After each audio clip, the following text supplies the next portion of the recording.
The coffee tasted like crap, but then again, everything in my life had been tasting like crap for months. I'm Eddie Garrity, and if you're looking for some sob story about how love conquers all, you picked up the wrong book. This is about what happens when love gets bulldozed by greed, entitlement, and a wife who thinks she's too good for the man who built her dream life with his own two hands. I sat in my kitchen at 6:30 in the morning, watching Lauren pack her overnight bag for another business trip. Third one this month. Funny thing about business trips, they usually involve business. Lauren worked in HR at Pinnacle Real Estate, and last I checked, HR managers didn't need to travel to Boston every other weekend for training seminars. "You sure you need that red dress for a seminar?" I asked, nodding toward the silk number she was folding carefully into her designer luggage. She didn't even look up. "It's professional attire, Eddie. You wouldn't understand." Right. Professional. Because nothing says quarterly reports like a dress that costs more than my truck payment. I'd bought her that dress for our anniversary 2 years ago, back when I still thought marriage meant something to her. "When will you be back?" "Sunday night, maybe Monday morning." She zipped the bag with the kind of finality that suggested this conversation was over. "Don't wait up." I wouldn't. Hadn't in months. After she left, I sat there thinking about the cracks in our foundation, literal and metaphorical. I'd built houses for 15 years, worked my way up from swinging a hammer to running my own crew. I knew what structural damage looked like. The signs were always there before the collapse, settling, shifting. Small fractures that grew wider until the whole thing came down. My marriage was showing all the signs. The irony wasn't lost on me. I could spot a failing foundation from 50 yards away, but I'd missed the rot in my own home until it was too late to repair. Or maybe I'd seen it and just hoped it would somehow fix itself. That afternoon, Lauren's aunt called about the family barbecue. "You two are coming Sunday, right? Don's been asking about you." Uncle Don, Lauren's father's brother, a loud-mouthed insurance adjuster who thought his opinion mattered to everyone within shouting distance. The kind of guy who'd corner you at family gatherings and explain what you were doing wrong with your life. "We'll be there," I said, though I knew Lauren would probably find an excuse to skip it. She'd been avoiding family events lately, claiming work was too demanding. Sunday came, and surprisingly, Lauren showed up. She'd returned from her seminar that morning, looking refreshed in a way that made my stomach turn. We drove to her aunt's house in silence, the radio filling the space where conversation used to be. The backyard was exactly what you'd expect from a suburban barbecue. Folding tables covered in potato salad and coleslaw, kids running around with water tools, and the smell of charcoal and lighter fluid hanging in the air. Lauren's family was scattered across the lawn, drinks in hand, everyone talking at once. I grabbed a beer and found a spot near the grill, making small talk with Lauren's cousin about baseball scores and the weather, safe topics, neutral ground. Lauren was holding court near the picnic table, laughing with her cousins about something I couldn't hear. She looked beautiful, relaxed, like she was exactly where she wanted to be. It had been months since she'd looked at me that way. That's when Uncle Don wandered over, 3 beers deep and feeling philosophical. "Lauren," he called out, loud enough for half the neighborhood to hear, "when you gonna finally settle down with this guy? You've been married, 5 years now? Time to make it official? Have some kids? Build a real life together." The conversation around the table died. Everyone turned to look at Lauren, waiting for her response. I felt my chest tighten, knowing somehow that whatever came next was going to change everything. Lauren looked at Don, then at me, then back at Don. She snorted, actually snorted, like he'd just told the funniest joke she'd ever heard. "With him? Please." The laughter that followed was sharp, immediate, and devastating. Her cousins joined in, her aunt smiled behind her drink, and even some of the kids stopped playing to see what was so funny. I stood there holding my beer, feeling the heat rise up my neck as 20 people laughed at the idea of my wife settling down with me. The man who'd worked 60-hour weeks to pay for her car. The man who'd renovated our entire house by hand. The man who'd loved her completely and stupidly for 5 years. The laughter went on for what felt like hours, but was probably only seconds. Then I set my beer down on the nearest table and looked directly at Lauren. "You're right." My voice was calm, steady, and loud enough for everyone to hear. The laughter stopped like someone had unplugged a radio. I walked over to her aunt and handed her my plate of half-eaten barbecue and said, "Thank you for having me." Then I turned and walked toward my truck, leaving behind the silence that had replaced the laughter. I could feel 20 pairs of eyes on my back, but I didn't turn around. I didn't say goodbye. I didn't make a scene. I just left. By the time they realized what that moment meant, I was already gone, and I never came back. The drive home took 20 minutes, but I spent 2 hours sitting in my truck in the driveway, engine off, trying to process what had just happened. Lauren had humiliated me in front of her entire family, and the worst part was how natural it had seemed, like she'd been thinking it for years and finally found the perfect moment to say it out loud. My phone buzzed with text messages, probably Lauren trying to do damage control, but I didn't check them. Instead, I went inside and did what I always did when life got complicated. I worked. My basement workshop was my sanctuary, the one place in the house that was completely mine. Power tools, lumber, half-finished projects that would probably never get completed. I'd been building a bookshelf for Lauren's office. Back when I still thought she wanted me to be part of her life, I picked up my circular saw and cut that bookshelf into firewood. The physical work felt good, therapeutic. Each cut was precise, controlled, deliberate. Not like the chaos upstairs, where my marriage was falling apart in slow motion. Around midnight, I heard Lauren's car in the driveway. She came downstairs 20 minutes later, still wearing the sundress she'd worn to the barbecue. "We need to talk," she said. I kept sanding a piece of oak, not looking up. "Do we? What you did today was embarrassing. Walking out like that, making everyone uncomfortable." I stopped sanding and looked at her, really looked at her. When had she become a stranger? I made everyone uncomfortable? You know what I meant when I said that.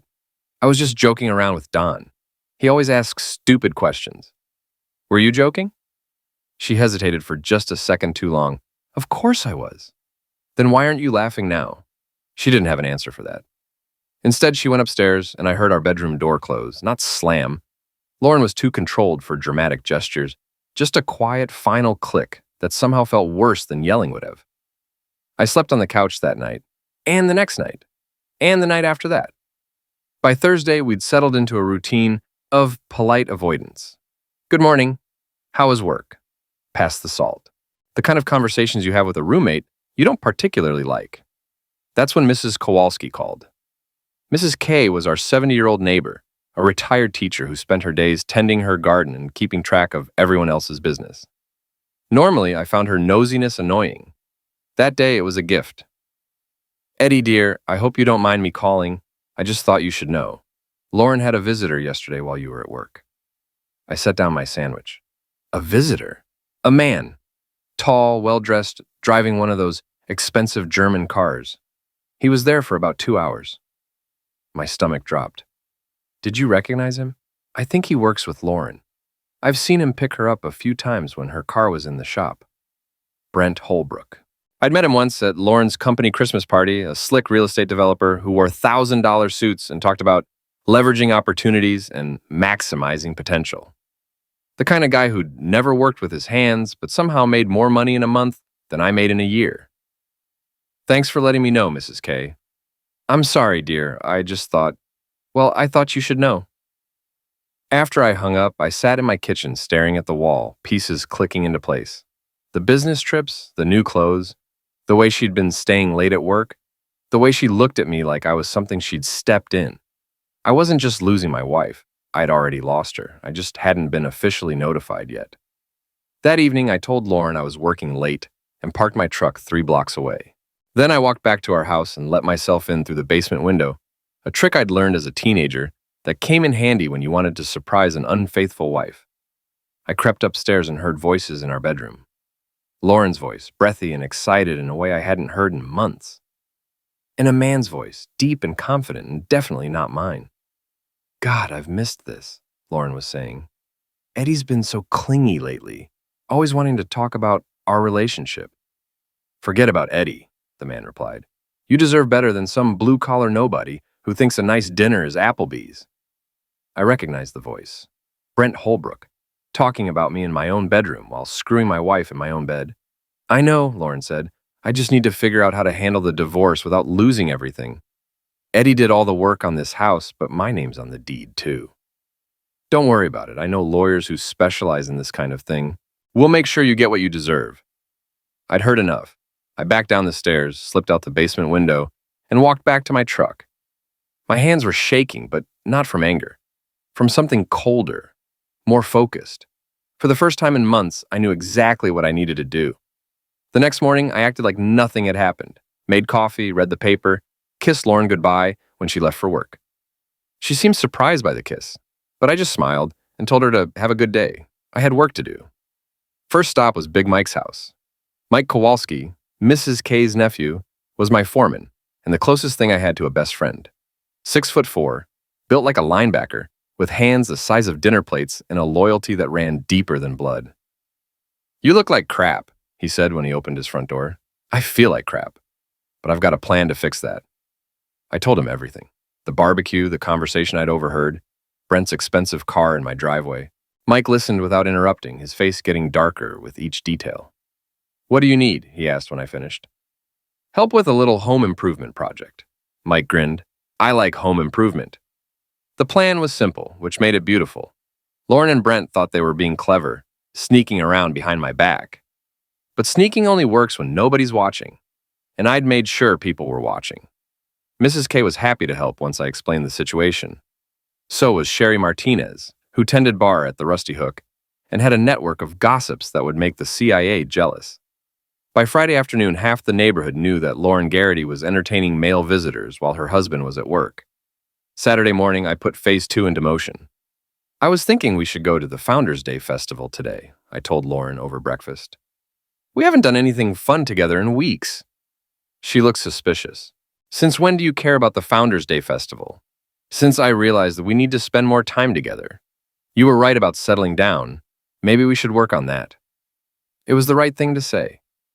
Lauren's face softened, and for a moment she looked like the woman I'd married instead of the stranger who'd been living in my house. "Okay," she said. "That sounds nice." The festival was held every year in Riverside Park.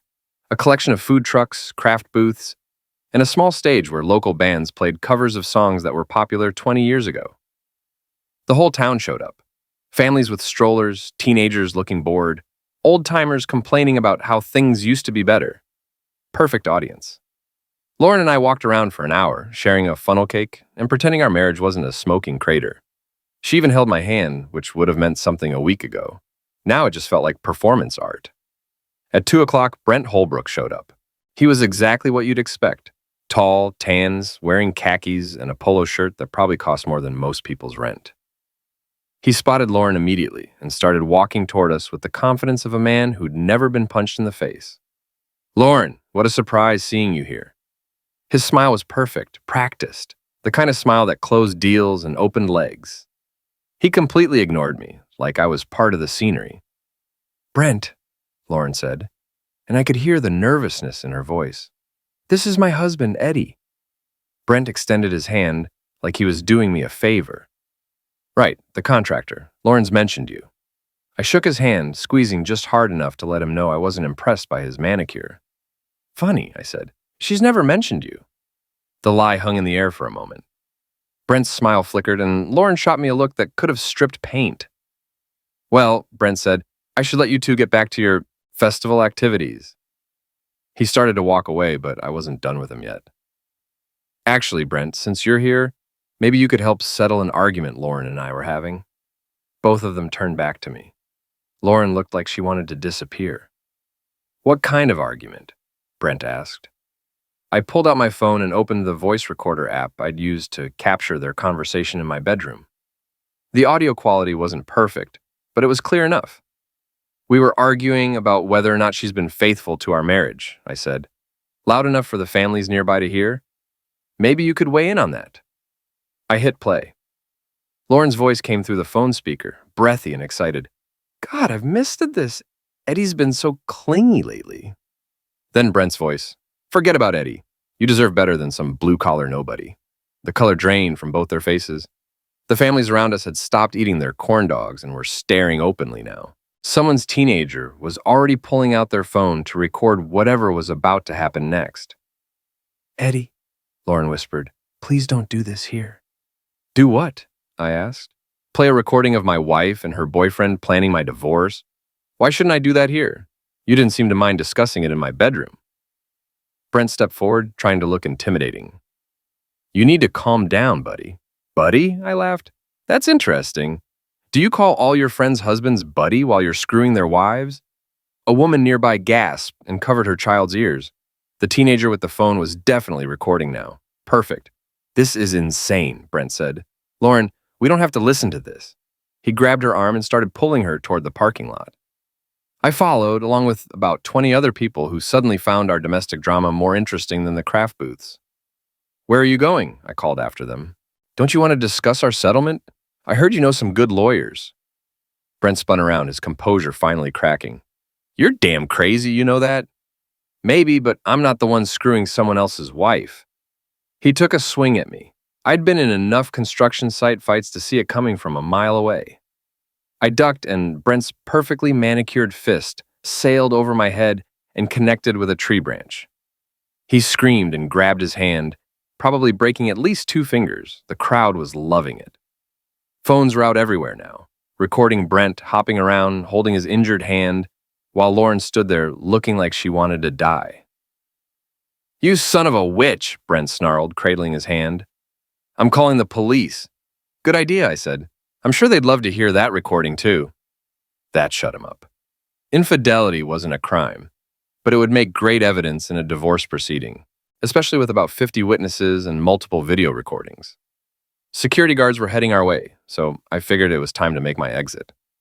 I turned to Lauren, who was crying now, mascara running down her cheeks. See you at home, I said. We need to talk about the settlement. Then I walked away, leaving my wife and her boyfriend to explain to security why a real estate developer was threatening a contractor at a family festival. By the time I got home, the videos were already online. Lauren didn't come home that night, or the next night. I figured she was staying with Brent. Licking their wounds and planning their next move, that was fine with me. It gave me time to prepare. Monday morning, I got a call from my lawyer, Tom Brennan. Tom and I had gone to high school together, and he'd handled the legal work when I started my contracting business. Eddie, what the hell is going on? I just got a call from some hotshot attorney downtown saying you attacked his client at a public festival. Brent Holbrook? That's the one. Says you attacked him unprovoked and humiliated his friend in front of half the town. I told Tom the whole story, including the recording I'd made. When I finished, he was quiet for a long moment. Jesus, Eddie, I'm sorry, that's rough. Can they do anything to me legally? For playing a recording of your own wife? In your own house? Not likely. And from what you're telling me, he threw the first punch. You've got 50 witnesses to that. Good, because I'm not done yet. Eddie, don't worry, Tom. Nothing illegal, nothing violent. Just making sure they understand the consequences of their choices. Tuesday evening, Lauren finally came home. She looked tired, defeated, like she'd aged 5 years in 3 days. She found me in the kitchen, eating dinner and reading the newspaper like nothing had happened. We need to talk, she said. Sure. Want some spaghetti? I made extra. She sat down across from me, and for a moment she looked like the woman I'd married. Vulnerable. Human.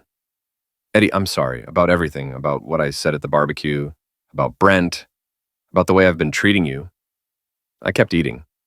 Okay. I made a mistake, a huge mistake, but maybe we can work through this. Maybe we can go to counseling, figure out how to fix things. I looked up at her. Do you love him? The question caught her off guard. What? Brent? Do you love him? She hesitated, just for a second, but long enough. It doesn't matter, she said. I love you. I married you. That's not what I asked. Another hesitation. It's complicated. I nodded and went back to my spaghetti. That's what I thought. Eddie, please, I know I screwed up, but we can fix this. We can start over. No, I said quietly. We can't. Why not? I set down my fork and looked at her, really looked at her. Because you're not sorry you did it. You're sorry you got caught. There's a difference. She started crying then, real tears this time. Not the performative crying from the festival. That's not true, isn't it? Tell me something, Lauren. When you were in our bed with Brent, talking about what a nobody I am, did you feel guilty? Even for a second? She didn't answer. I didn't think so. I stood up and put my plate in the sink. You can stay here tonight, but tomorrow I want you gone. Take whatever you need. We'll figure out the rest through lawyers. Eddie, wait. But I was already walking upstairs. The conversation was over. Wednesday morning, I woke up to find Lauren's car gone and a note on the kitchen counter. She'd taken some clothes and personal items, and she'd be staying with a friend until we could work things out properly. She didn't mention Brent, but I knew where she was. That afternoon, I got a visit from Mike's cousin Danny, who worked for the city's building inspection department. Danny owed me a favor from when I'd helped him renovate his kitchen, and favors were currency in the construction business. That development project out on Riverside Drive, he said, the one your wife's boyfriend is working on? Funny thing about that project. What's funny about it? Permits aren't quite right. Nothing major, but enough to shut down work for a few days while they get it sorted out.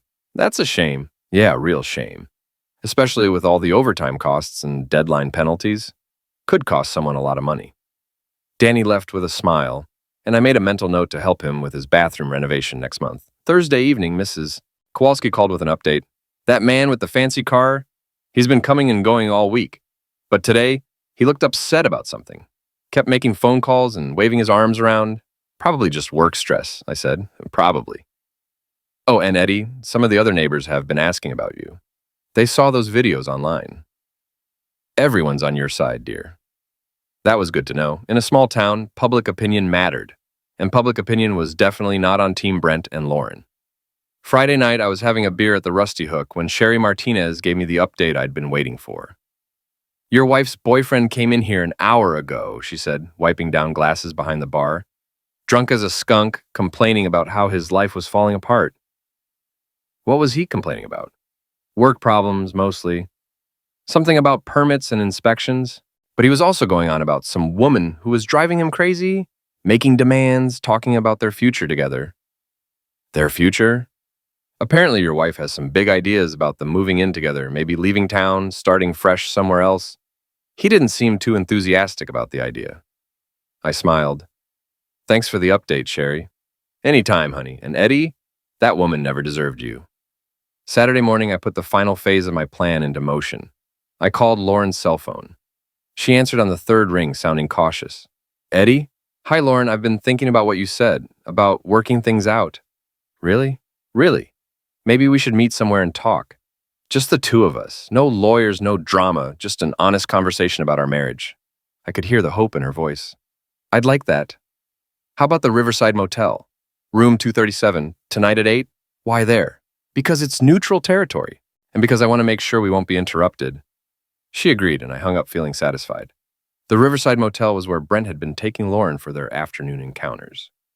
Mrs. K had confirmed it. Sherry's network had confirmed it, and now I was going to use their own love nest against them. At 7:30, I called Brent's cell phone. What do you want? He answered. I want to make a deal, I said. Lauren's talking about leaving town with you, starting over somewhere else. But I don't think that's what you want. You don't know what I want. Sure I do. You want Lauren available when it's convenient, but you don't want the responsibility of actually being with her full time. You want the affair, not the relationship. Silence on the other end. Meet me at the Riverside Motel, room 237, 8 o'clock tonight. We'll work something out. Why should I trust you? Because if you don't show up, I'm sending that recording to your business partners and your wife. I hung up before he could respond. At 8 o'clock sharp, I was sitting in the parking lot of the Riverside Motel, watching Lauren and Brent arrive separately, and realized they'd been set up.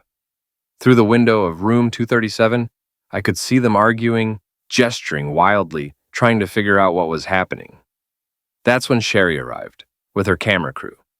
3 friends with smartphones and a thirst for drama. Mrs. K showed up with her book club. Danny from building inspection brought his wife and kids. By 8:15, there were about 30 people in the motel parking lot, all waiting to see what would happen when Lauren and Brent realized they had an audience. I got out of my truck and walked toward room 237, the crowd following behind me like I was the Pied Piper of small-town revenge. I knocked on the door. Room service, I called out. The door opened, and Lauren's face went white when she saw me standing there with half the town behind me. Brent appeared over her shoulder, looking like he wanted to disappear into the cheap motel carpet. Hello, honey, I said. Fancy meeting you here. Eddie, what is this? This is a community meeting. We're here to discuss your future plans. I pushed past them into the room, and the crowd followed. Sherry was already recording, her phone capturing Lauren's horrified expression and Brent's obvious panic. Everyone out, Brent said, trying to sound authoritative. This is private property. Actually, said Mrs. K, settling into the room's single chair like she was attending a town hall meeting, this is a public accommodation. We have as much right to be here as you do. I had to admire her style. Now then, I said, facing Lauren and Brent while 30 people watched from behind me. I understand you two have been making plans. Something about leaving town together, starting fresh? Eddie, please, Lauren whispered. Don't do this. Do what? Have an honest conversation about our marriage? I thought that's what you wanted. I pulled out a manila folder I'd brought with me and opened it like I was presenting evidence in court. I've been doing some inventory, I said, taking stock of our assets, our debts, our mutual investments. It's been very educational. What are you talking about? Brent asked. Well, for example, I learned that Lauren's been using our joint credit cards to buy gifts for her boyfriend. Expensive gifts. That watch you're wearing, Brent, the one with Forever Yours engraved on the back, that came from our Visa card. Brent's face went red. Several people in the crowd were taking pictures now. I also learned that Lauren's been sharing confidential information from her job with her boyfriend. Information about upcoming real estate deals, zoning changes, permit applications. Very valuable information for someone in the development business. That's not illegal, Lauren said. Maybe not, but it's definitely grounds for termination, which is why I sent copies of your email exchanges to your boss this morning. Lauren's face went from white to green. You didn't. I did, along with the recording of you two discussing your plans to maximize your divorce settlement through strategic asset hiding. I turned to address the crowd like a politician working a room. See, folks, Lauren thought she could have her cake and eat it too. Keep the house, keep the husband's income, and keep the boyfriend on the side, but she made one crucial mistake. What mistake? Someone called out. She forgot that contractors know how to read blueprints, and the blueprint of this whole scheme was pretty easy to follow once you knew what to look for. I turned back to Lauren and Brent, who were standing there like deer in headlights. So here's what's going to happen. Lauren, you're going to sign divorce papers that give me the house, the business, and everything else I built while you were planning my humiliation. In exchange, I won't press charges for credit card fraud or send your little recording to every real estate company in the state. You can't prove anything, Brent said. I smiled and pulled out my phone. Actually, I can. See, while you two were busy playing house, I was busy documenting everything. Bank records, email exchanges, credit card statements, hotel receipts. I even have security footage from this very motel, courtesy of the manager who's been wondering why his married guests always pay in cash. The manager, a thin man named Carl, who'd been standing in the back of the crowd, waved helpfully. But the best part, I continued, is what I discovered about your business practices, Brent. His face went pale. Turns out, using insider information from your girlfriend's HR job to bid on development projects is frowned upon by the state licensing board. Who knew? You son of a witch, Brent snarled. Now. Language. There are children present. Danny's 8-year-old daughter waved from the crowd. The point is, you two thought you were so clever, sneaking around behind my back. But you forgot something important. I know this town. I know these people. I've been part of this community for 15 years, while you've been treating it like your personal playground. I looked around the room at the faces watching us. Neighbors, friends, people I'd worked for and worked with, people who'd seen me build my business from nothing, who'd watched me try to be a good husband to a woman who didn't deserve it. So here's the deal, I said, turning back to Lauren and Brent.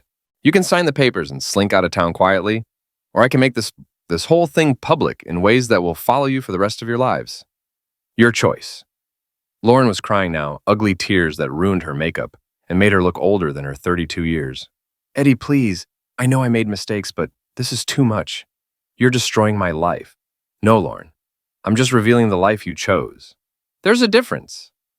Brent stepped forward, trying one last time to salvage his dignity. You think you've won something here? You're still going to be a nobody contractor in a nowhere town? She's still going to be better off without you. The crowd went quiet. Even the kids stopped fidgeting. I walked over to Brent until we were standing nose to nose. He was taller than me, but I could see the fear in his eyes. You know what the difference is between you and me, Brent? What? I build things. Real things. Houses, businesses, relationships.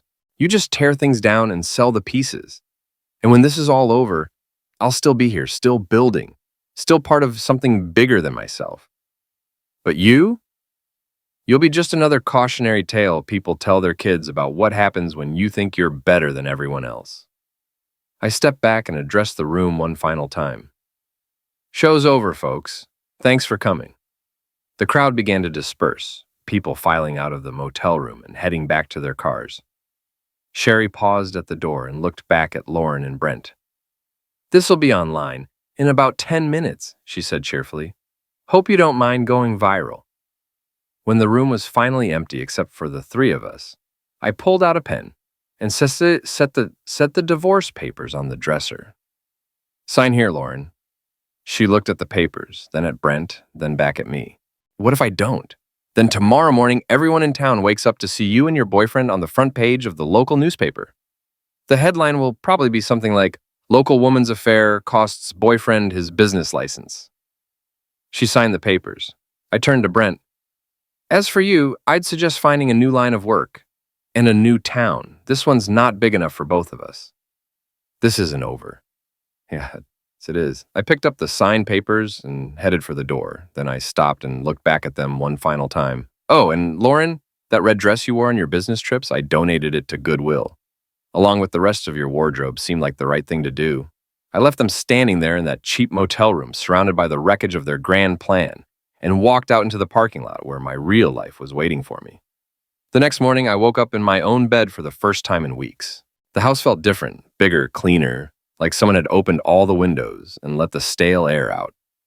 I made coffee and sat in my kitchen, reading the newspaper and planning my day like it was any other Tuesday. It wasn't any other Tuesday, of course. By now, half the town had seen Sherry's videos, and the other half had heard about them.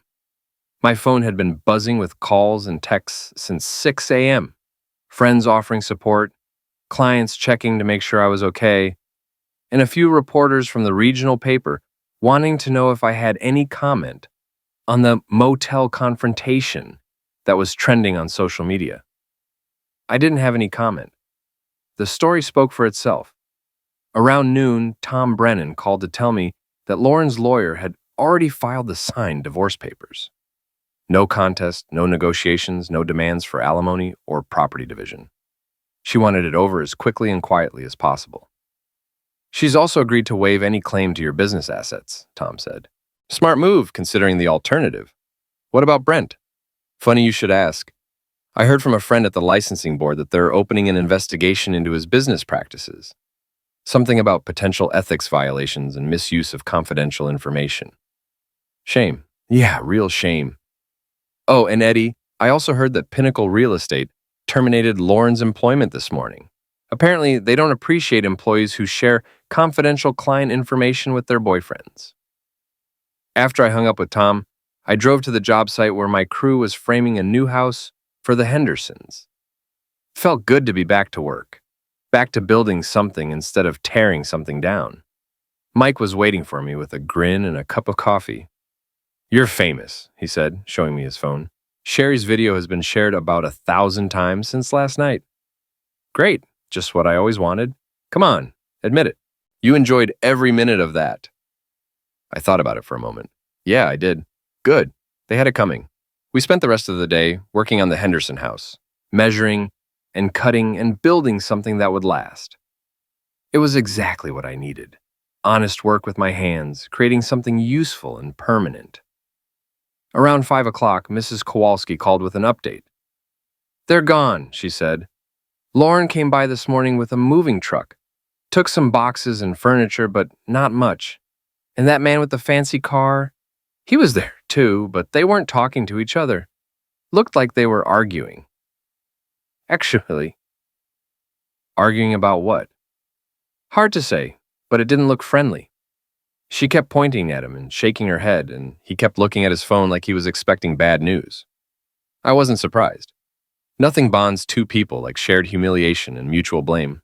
Give it a week, and they'd be pointing fingers at each other for the whole mess. "Oh, and Eddie, the whole neighborhood's been talking about what you did. Everyone thinks you handled it perfectly." That evening, I went to the Rusty Hook for a beer and found myself something of a local celebrity. People kept buying me drinks and slapping me on the back, telling me how proud they were that I'd stood up for myself. "That took guts," said Jerry Patterson, a plumber I'd worked with on several jobs. Most guys would have just taken it and tried to move on. Most guys don't have a wife stupid enough to humiliate them in front of 30 witnesses, I replied. The whole bar laughed. Sherry was working behind the bar, and she filled me in on the latest gossip. Your wife's staying at the Hampton Inn out by the highway, she said. Alone. Apparently, her boyfriend decided he had some urgent business in another state. He left her, packed up, and drove out of town this morning. Word is, he's got bigger problems than a messy affair. Something about the state investigating his business licenses. I felt a moment of something that might have been pity for Lauren. But only a moment. She made her choice, I said. Yes, she did, and now she gets to live with it. Around 9 o'clock, my phone rang. Lauren's number. I almost didn't answer, but curiosity got the better of me. Hello, Lauren. Eddie? Her voice was small, defeated. I just wanted to say goodbye. Where are you going? Back to my sister's in Portland. At least until I can figure out what to do next. Good luck with that. Eddie, I know you hate me right now, and I understand why. But I want you to know that I never meant for things to go this far. I thought about that for a moment. Yes, you did, Lauren. Maybe not consciously, but you did. You wanted the excitement of an affair, and you wanted the security of a marriage, and you wanted everyone to know how much better you thought you deserved. You got exactly what you were aiming for. That's not true. Isn't it? Tell me something, Lauren. When you said, with him, please, at that barbecue, what did you think would happen? Did you think I'd just stand there and take it? Did you think I'd go home and pretend it never happened? She didn't answer. You wanted to humiliate me, and you did. The only thing you didn't count on was me returning the favor. I'm sorry, she whispered. No, you're not. You're sorry you got caught. You're sorry it didn't work out the way you planned. But you're not sorry for what you did to our marriage. I hung up before she could respond. The next morning, I woke up to find an envelope that had been slipped under my front door. Inside was a check for $5,000 and a note from Lauren. For the bookshelf you are building for my office. I know you'll never finish it now, but you should be compensated for the work you already did, L. I looked at the check for a long moment, then tore it into small pieces and threw them in the trash. Some things couldn't be bought or sold or compensated for. Some things just had to be written off as a total loss. That afternoon, I went down to my workshop and looked at the pile of cut lumber that used to be Lauren's bookshelf. Good oak, expensive wood, now only fit for kindling. But waste not, want not. I gathered up the pieces and carried them outside to my fire pit. That evening, I invited Mike and a few other friends over for a barbecue. We grilled steaks and drank beer and burned the remains of my marriage in a fire that lit up the whole backyard. What are you going to do now? Mike asked, as we watched the flames consume the last pieces of oak. Same thing I've always done, I said. Build things, fix things, move forward. You going to start dating again? Eventually, but first, I'm going to remember what it feels like to be happy with my own company. We sat there watching the fire until it burned down to embers, and then everyone went home. I stayed outside for another hour, making sure the fire was completely out, making sure there was nothing left that could reignite. When I finally went inside, the house felt like mine again. Not ours, not hers, but mine. A place where I could build the life I wanted instead of the life someone else thought I deserved. I poured myself one last beer and sat in my kitchen, looking around at the home I'd built with my own hands. Tomorrow, I'd start a new project. Maybe that deck I'd been planning for the backyard. Maybe the workshop expansion I'd been putting off. Or maybe I'd just sit here for a while and enjoy the silence. Outside, Mrs. Kowalski's porch light was on, and I could see her moving around in her kitchen, probably making tea and getting ready to watch the late news. In a few hours, she'd call to check on me, to make sure I was okay, to share whatever gossip she'd picked up during her daily rounds. That was fine with me. In a small town, people looked out for each other. They noticed when someone was struggling, and they celebrated when someone found their way back to solid ground. I raised my beer in a silent toast to the empty house, to the future I was going to build, and to the woman who'd tried to tear me down but had only made me stronger. Fire sale's over, I said out loud. No refunds.